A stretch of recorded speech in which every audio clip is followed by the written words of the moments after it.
Good morning. Welcome to SIGCSE Morning Coffee, the show about everything going on in the SIGCSE Technical Symposium 2021. From Kalamazoo, Michigan, I'm Pam Cutter.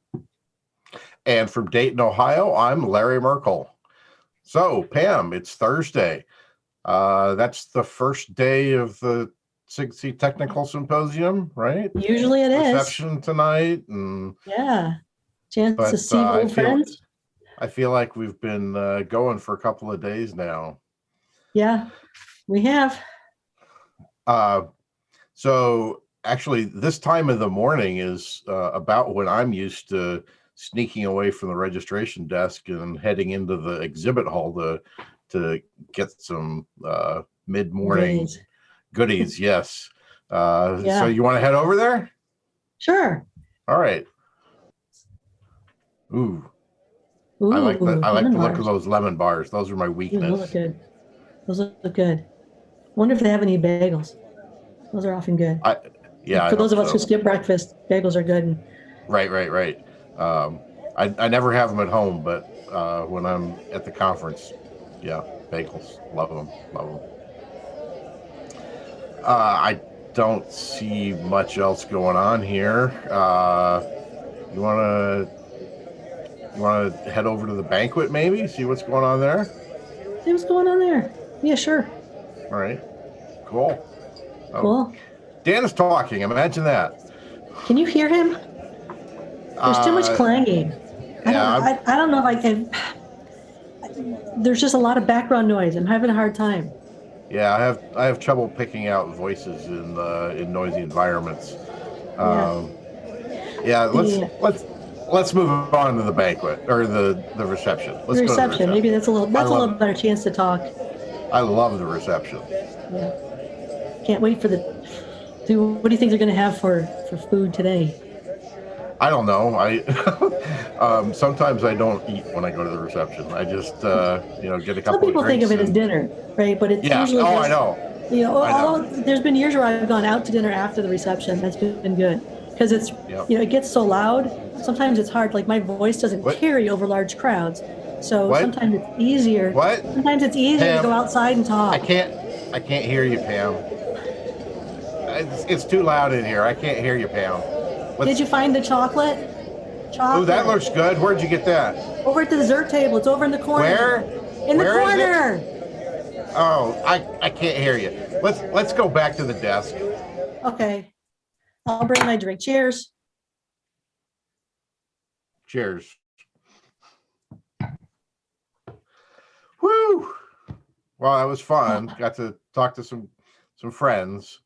I snuck a strawberry out because it was huge. Oh, that's good. That's awesome. It's huge. It's like the size of my fist. Almost, well, not quite the size of my fist, but it's pretty big. That's amazing. So what's going on in the symposium program today, Pam? Well, yeah, today's Thursday, so what do we have going on? So at 1:00, our technical sessions begin, and watch out, there's a best paper being presented from the computing education research track in the diversity A session. So check out the best paper. Exhibit hall's open, right? That's a good break time. Find out what snacks are there. Visit some of our favorite supporters from GitHub, AdaCore, IBM, Turing's Craft, Zybooks, Intel, Pearson, and CodeGrade. There's something missing from that list, Pam. What's that? When the exhibit hall's open, you need to come and drop by the SIGCSE 2022 booth. I did that. I have to admit, it has been a little bit lonely there. So if you drop by, shoot us a message or So I dropped by, but I feel like I was kind of stalking you guys. Should we pop in and say hi, or just see what's there and say hi. It doesn't have to be a long conversation, but we're sitting there waiting for people to talk to. And even if you don't want to talk to us, make sure you come by and vote for that 2022 logo.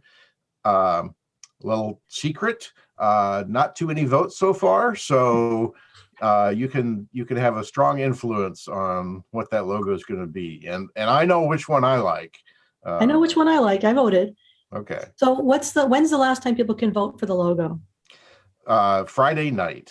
So when the exhibit hall closes on Friday, we'll close down the voting on the logo, and we'll announce the winner at the closing ceremony on Saturday. Cool. So that's 3:00 exhibit hall opens, 4:00 poster sessions. The ACM student research competition round 2 is going on. Check some of those out. I saw some posters yesterday that were really interesting. And those round 2 presentations are new presentations, right? It's not just a replay of the round 1 presentation. Right. Round 2 is for people who are in the final running for winning the competition. So, yeah. And then tonight again, we have another session, another technical sessions at 8:00. There's another best paper being presented. The best paper in the computing education research track will be presented in the diversity B session. And then there's some demos going on. So check them out. It's a good program today. Another full day. And then the reception tonight, right? Right. We sort of visited. I don't know. I got some cheese, some crackers, often good stuff. You got your drink ticket? Bring your drink tickets. I hear there's maybe some shady stuff going on with drink tickets. So, be careful with those. Make sure yours is legit. Really? Okay. Thanks. Yeah. Thanks for the heads up on that. Yeah. Now, sometimes at SIGCSE, you can get stuff like T-shirts, right? Some years you can order T-shirts. If you're interested in a T-shirt for this year, since we're not actually in person, you can't pick one up. We didn't do pre-orders. If you go to sigsc2021.org/T-shirt, you can order your very own SIGCSE 2021 T-shirt. So I've already done that. In fact, I ordered, one for myself and one for my son. I always do that. He sometimes wears them. So then do the people have to drive to Mark's house and pick up their T-shirts? Mark would love that, but no, they'll order them and pay for them right online, and they'll be shipped straight to them. Okay.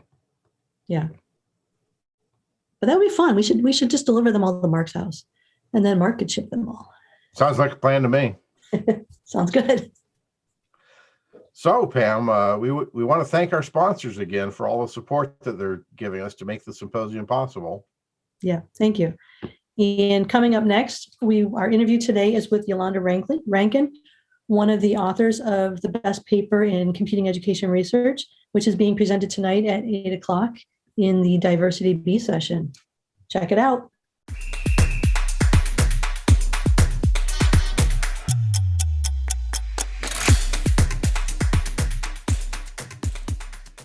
Hi, everyone, and welcome back. Joining us now from Florida State University is Dr. Yolanda Rankin.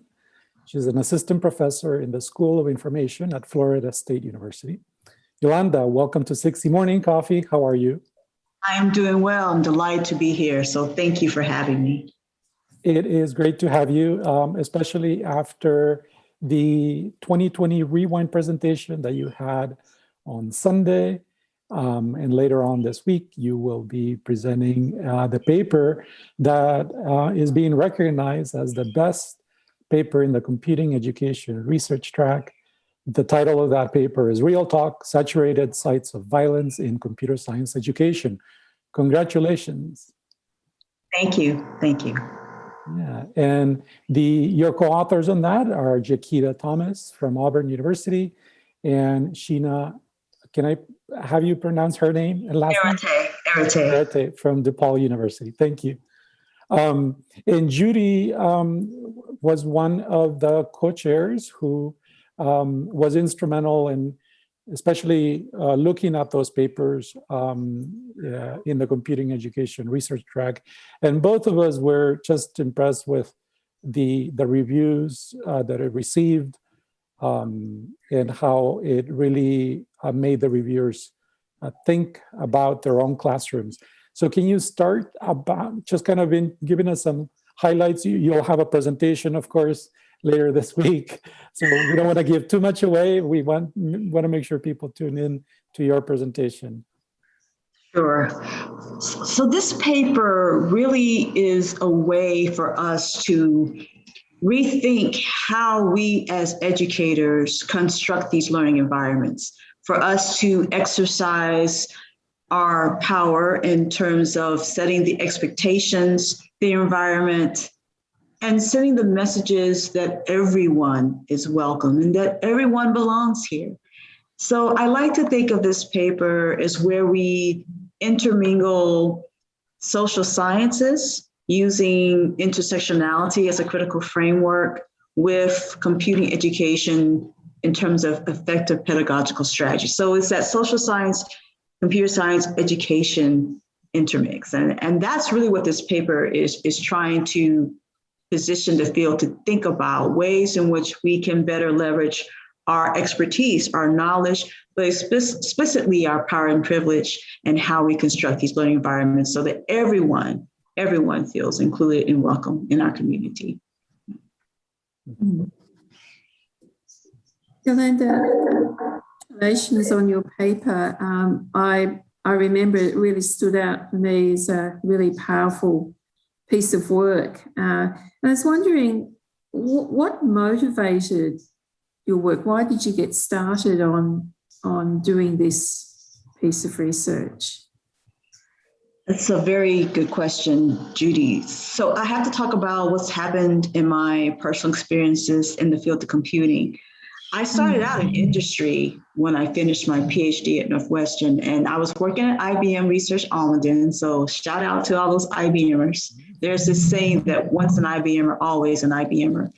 But in this environment, I was one of 2 Black women with PhDs that worked at the location in Almaden. And I thought that was mind-boggling because approximately 800 employees inhabited that work environment. And for us to be the only 2 Black women with PhDs in that setting, it just blew my mind, right? And so what I intentionally tried to do was to create experiences, not only at IBM Research, working with local schools in the San Jose area, bringing kids in to expose them to computing early, to see some of the cool things that we do in our labs. But I also thought about how certain populations just weren't in those group of kids. So for example, there was a lack of representation of African-American students in that environment. Now I am in San Jose and I understand and appreciate that, but I also know that there is a community of Black students and I had to go out of my way to forge those relationships and to build those relationships so that students could understand that, one, I'm a computer scientist. I'm one example of a computer scientist, but I share your same ethnicity, your same identity from a racial perspective. And so I can be a physical embodiment of what a computer scientist looks like and begin to get them to think about this is a potential career opportunity for them. So that was one of the things that turned me on to thinking about who is not represented in these spaces. It's also why I ended up leaving industry, because I saw opportunity when Spelman College had an opening for an assistant professorship to work with Black women. And I thought that I could begin to share my experiences in industry as one of the resources for helping Black women who were interested in being computer scientists, interested in pursuing careers in computing, to see themselves as belonging in this space. So for those who are not familiar with Spelman College, it is an all-female, historically Black college in Atlanta, Georgia. And on this campus, it affirms the contributions of Black women in society.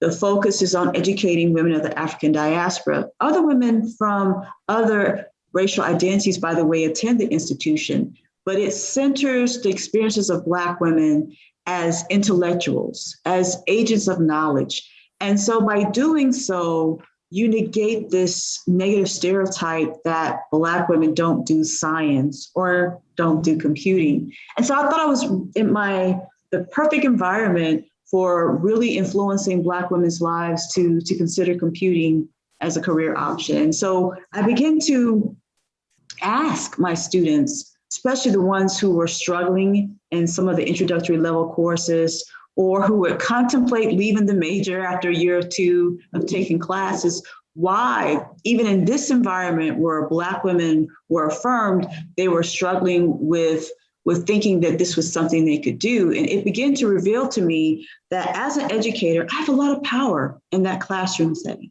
I have a lot of power in terms of how assessments are done. I have a lot of power in terms of evaluating students to the point where I can be a force of good to encourage a student to stick with it and to help them deal with the obstacles and the challenges that anyone would tell you in the field of computing we all face. Or I can be a force of negativity. Well, I use those as justification for why a student should leave the field. You're better suited for some other major. Computer science is not for you. So if this can happen on the campus of HBCU, I was curious to know if this happens everywhere else where it's not necessarily an environment that's been designed for Black women. And so this is when I began to want to talk to as many Black women as I could to understand their experiences in different phases of the pipeline. That was my motivation, really, was trying to understand Black women's experiences, centering their voices and acknowledging them as experts based upon their lived experiences, trying to navigate the computing ecosystem. Mm. Well, we are certainly glad that you've done this work and that you continue to do it. You have centered this, and you mentioned it, on intersectionality. And you can you frame sort of for those that are watching what intersectionality is and intersectional computing? Yes, I'm happy to do so. So intersectionality has been around since the early 19th century. It just wasn't called intersectionality. The idea behind intersectionality lies in this. We as individuals are complex human beings. We are multifaceted human beings. Therefore, there are many aspects of our identity that make us who we are. Intersectionality illuminates the human condition. And so you can think of this from the perspective of, who am I? Well, sure, I am an educator. I am a Black woman. I am also one who loves movies. I have a passion for working with children. I am considered to be middle class in terms of socioeconomic status. All of these things help to give you an idea of who Yolanda Rankin is. What intersectionality does is it looks at these aspects of my identity as multiple axes that mutually influence one another. So you can sit back and think of, how does my identity as a woman shape my lived experiences? Or how does my identity as an African American shape my experiences moving throughout the field of computing? What have been the opportunities that have been available to me? Or those that have been denied because of my racial identity, my gender identity? And the truth is, these things don't happen necessarily apart from one another. They can mutually influence one another, because I'm not able to separate who I am from a racial perspective from my gender identity or any of the other aspects of my being. They conflate each other. And so what intersectionality tries to do is to help people understand the power relations that ensue because of these different identities. And what it illuminates is when there are issues of oppression, and I think of these issues of oppression as forms of discriminatory acts, discriminatory behavior, because of aspects of my identity that benefit others, but they disadvantage me. So you use intersectionality to make salient what the power relations are that uphold these forms of oppression that affect different social groups in our society. That's how we look at intersectionality. Now, intersectional computing is the brainchild of Jakita Thomas. And I say that because we've been working with each other for many, many years. And she wrote a paper in the IEEE Respect Conference in 2018 about speaking truth to power. She lays open the experiences of Black women who have, despite any obstacles, have managed to persevere in the field. And she wants to understand how they're able to deal with the challenges of being a Black woman. If there are challenges that are specific to them being a Black woman in the first place. And so she talks about the coping strategies that Black women have developed to help them to persevere, to help them to thrive, to help them to be the kind of computer scientists they want to see in the world. And so these coping strategies are laid out as ways for us to think about as Black women. If you are in a position where you feel unsupported, or you feel challenged, or you feel the message is you don't belong here, here are some coping strategies that can affirm your identity, affirm who you are, and more importantly, give you the foundational proof that, yes, this is something that I can do. So Jakita Thomas actually created that phrase, intersectional computing. And what we're advocating for in this paper is that the field as a whole starts to acknowledge that it's important that we include work that's been done over in the social sciences and humanities as also important and significant in playing a role for how we move forward in creating these pedagogical environments that are supposed to be inclusive, supposed to promote diversity, and are supposed to be equitable for everyone. Well, thank you for that. And go ahead, Judy.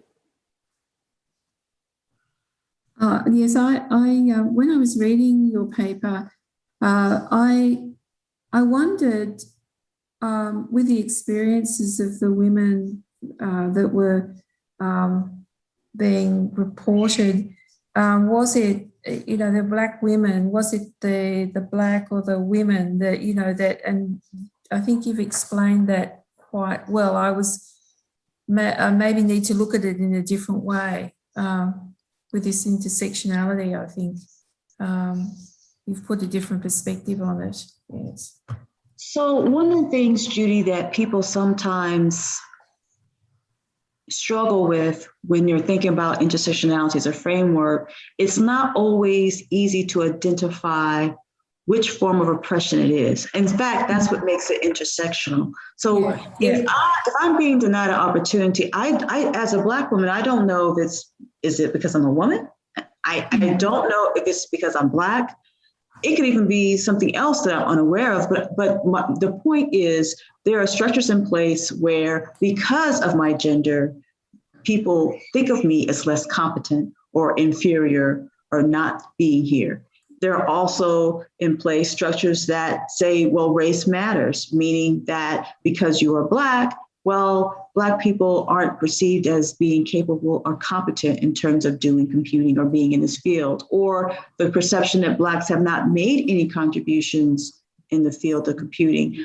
So the problem is for the individual, from their perspective, they don't know necessarily why they're being oppressed. And what intersectionality does is it starts to shine a light on the aspects of that person's identity that are contributing to these forces that create this experience, this negative experience. And it helps them to understand, oh, well, I may not know exactly which one it is, but these systems of oppression do exist. And so one system of oppression will be gender discrimination.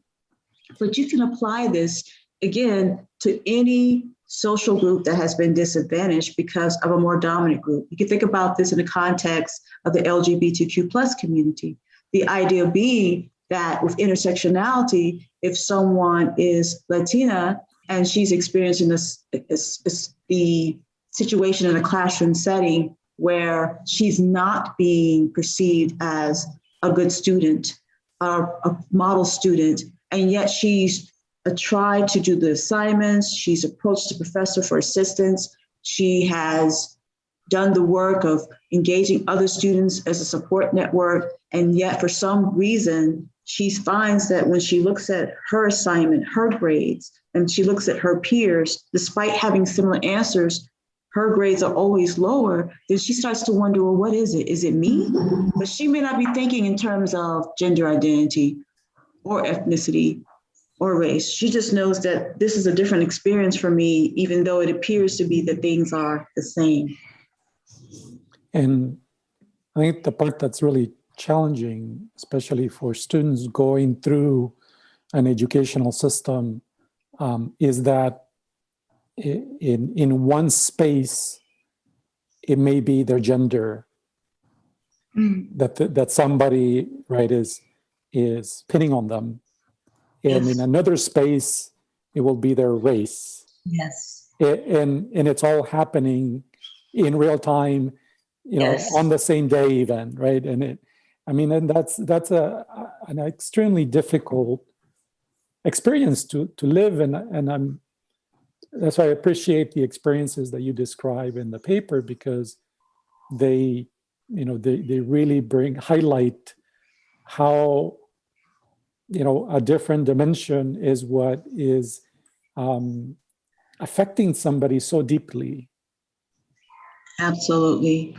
I was thinking about, again, how much power we as educators wield in the classroom. When I started doing this work, I learned a lot from my students. In fact, it made me a better teacher, because oftentimes from my purview, my focus is on, okay, here's the learning objectives. These are the materials. I'm doing my lesson plan, and we're going to make sure we cover everything by the end of the semester, right? But these are human beings, and there's a lot of background noise, if you will, that's going on in their lives that can play a role in terms of their ability to process and learn in these environments, to process information, to even establish rapport. And so it's one thing for me to be all about what the students are learning and the course content and the curriculum. That's great, but these are human beings, and this doesn't happen in a vacuum of just learning. It happens in the context of our day-to-day interactions and their interactions with others, what they think about themselves, how my interactions with them shape how they see themselves in this space. So it began to challenge, what can I do so that my classroom is one where the message is, as long as you do the work, and what I mean by do the work, you can show up. You don't have to have the best grades. You're trying. I see you. I recognize you. The message needs to be, anybody can do this. And all I'm trying to do is help you to realize your potential, and I'm providing resources to help you meet your goals and attain your dreams. That's what my role is. And I don't want to get in the way of what your dreams are. And so if my perception of you is what's getting in the way, then it's my perception that needs to change. It's me that needs to do the changing and not the student. That phrase, saturated sites of power, is pretty strong. Yes. Yeah. And you talked about what structural, cultural, interpersonal, and disciplinary, and you found examples in each of these dimensions in your study. So I can't take credit for the sites of violence. That's Patricia Hill Collins. She's a noted Black feminist. She's done a lot of work in regards to intersectionality as a critical framework, a lot of work in terms of Black feminism. She's written a book about Black feminist thought. So what she's really talking about, that when you look at the complexity of our interactions with each other, in communities, and even with those who are not members of a particular community, meaning the outside world, there are multiple domains of power at play, to the point that in our society, there are those who are empowered, they are privileged, and these forms of power reveal themselves along 4 domains. So you can think of the first one, the easiest one, being interpersonal, right? The relationships, the interactions that I have with individuals that I meet across the day, or that I run into in my day-to-day interactions. And as a result of that, these interpersonal interactions reveal how these rules work for a particular group, how they benefit one group versus another.